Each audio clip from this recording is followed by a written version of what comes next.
आज हम बात करने वाले हैं नेशनल पेंशन स्कीम यानी एनपीएस की।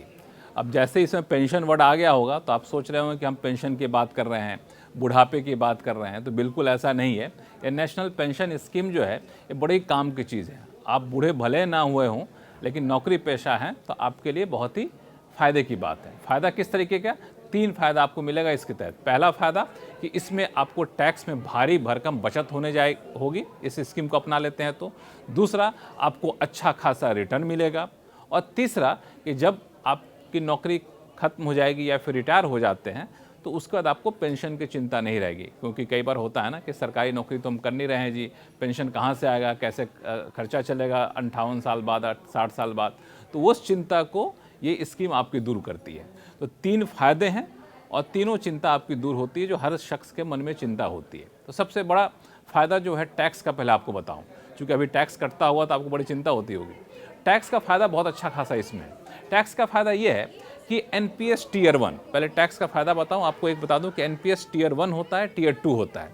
एनपीएस टीयर 1 स्कीम यहाँ होती है जहाँ पे एम्प्लॉयर और एम्प्लॉय दोनों कंट्रीब्यूट करते हैं, यानी आप भी कंट्रीब्यूशन दे रहे हैं और कंपनी भी, आपका एम्प्लॉयर भी कंट्रीब्यूशन दे रहा है। दूसरा टीयर 2 स्कीम होती है जहाँ पे सिर्फ आप अपना खुद कंट्रीब्यूशन देते हैं, एम्प्लॉयर कोई कंट्रीब्यूशन नहीं देता है।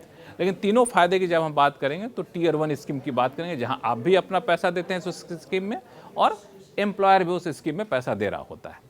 अब इसमें फ़ायदा किस तरीके से होता है कि एम्प्लॉयर जितना भी पैसा उस स्कीम में डालेगा आपके हिस्से में, आपके अकाउंट में, उस पर आपको टैक्स नहीं देना पड़ेगा। लेकिन ऐसा नहीं कि पूरी की पूरी सैलरी इसमें डाल देंगे, ऐसा नहीं है।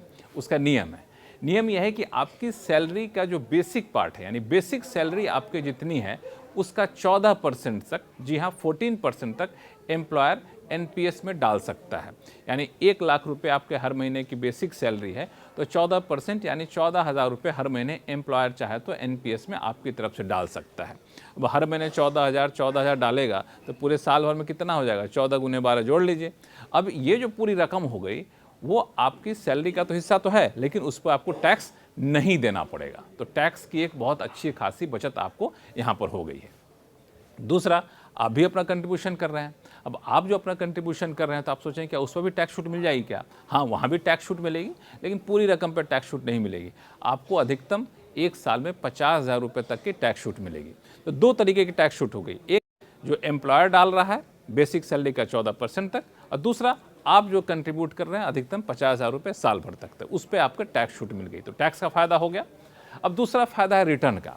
दरअसल एनपीएस जो होता है ना, उसमें जो पैसा आप डाल रहे होते हैं वो फिक्स डिपॉजिट नहीं होता है, वो जाकर के रुक नहीं जाता है। उस पैसे को जो फंड मैनेजर होता है, जो स्कीम को जो फंड मैनेज करते हैं, वो फंड मैनेजर उस स्कीम से आए हुए पैसे को निवेश करते हैं कहीं कहीं। कहाँ का निवेश करते हैं तो उसके भी अलग अलग चीज़ें हैं। उसमें निवेश करने के 3 अलग अलग कैटेगरी है। जैसे ई कैटेगरी है जिसमें इक्विटी में निवेश करते हैं, सी कैटेगरी है जहाँ पे सरकारी बॉन्ड वगैरह में निवेश करते हैं, जी कैटेगरी है जहाँ सिक्योरिटीज़ में निवेश करते हैं। तो ई कैटेगरी, सी कैटेगरी, जी कैटेगरी, ये कैटेगरी इस हिसाब से बटा हुआ है कि ई कैटेगरी में रिटर्न काफ़ी अच्छा खासा आता है लेकिन रिस्क भी उतना ही होता है। सी में रिटर्न थोड़ा सा कम आता है, रिस्क थोड़ा सा कम होता है, और जी में रिटर्न अच्छा खासा कम होता है और वहाँ पे रिस्क लगभग नहीं होता है। तो सरकार क्या करती है या फिर फंड मैनेजर क्या करते हैं, इस स्कीम को अलग अलग हिस्से में बांट देते हैं। या तो आपके ऊपर है, आप कहिए हम जो पैसा डाल रहे हैं जी उसको सबसे ज़्यादा ई में डाल दो, सी में कम डालो, जी में कम डालो, या फिर आप कहें कि नहीं जी ई में कम डालो, जी में ज़्यादा डालो। तो आप अपने हिसाब से पहले चुन लीजिए कि कितना परसेंटेज कहाँ डालना है।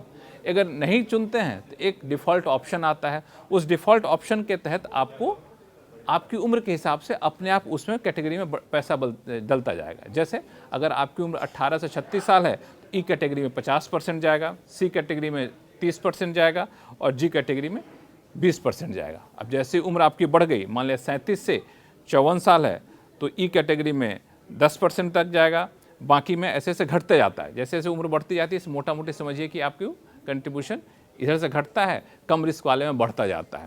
तो ये पूरा फार्मूला होता है। या तो आप चुनिए या फिर सामने वालों को चुनने दीजिए, अपने हिसाब से देखेंगे।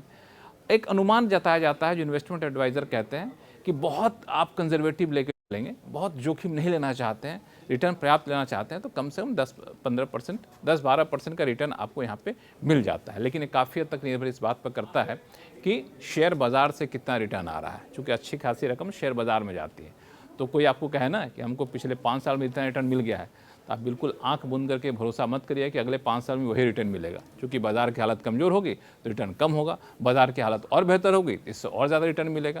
तो आप जब भी ये चुनते हैं ना, तो इन सारी चीज़ों को ध्यान में रख के चुनिए कि हमें किस कैटेगरी में कितना पैसा डालना है। और इसके बाद जब आप निकालने जाएंगे 60 साल की उम्र में या रिटायरमेंट के बाद, तो फिर वहाँ पर आपको टैक्स नहीं देना पड़ेगा। लेकिन एकमुश्त पूरी रकम नहीं निकालेंगे, आप 60% रकम निकालिए, अपना खर्च करिए, जहाँ जो करना करिए, बाकी 40% की एन्युटी खरीदनी पड़ेगी। एन्युटी की स्कीम होती है जिसको खरीद करके आप हर महीने पेंशन वहाँ पे पा सकते हैं। तो ये पूरे एनपीएस टियर 1 का मामला है। और अगर आप करना चाहते हैं तो अपने एम्प्लॉयर से संपर्क करिए, और एम्प्लॉयर के पास पूरा एसओपी बना होगा, वो बता दें कि हाँ ये जी है, हम यहाँ कर सकते हैं, और आप कर लिए। और नहीं, एम्प्लॉयर ये सुविधा नहीं दे रहा है, तब फिर अपने हिसाब से आप टियर 2 की जो स्कीम होती है एनपीएस की, उसको अपना सकते हैं। लेकिन बता दिया आपको कि अच्छे खासे फ़ायदे हैं, टैक्स बचत है, रिटर्न भी है, भविष्य सुरक्षित भी है।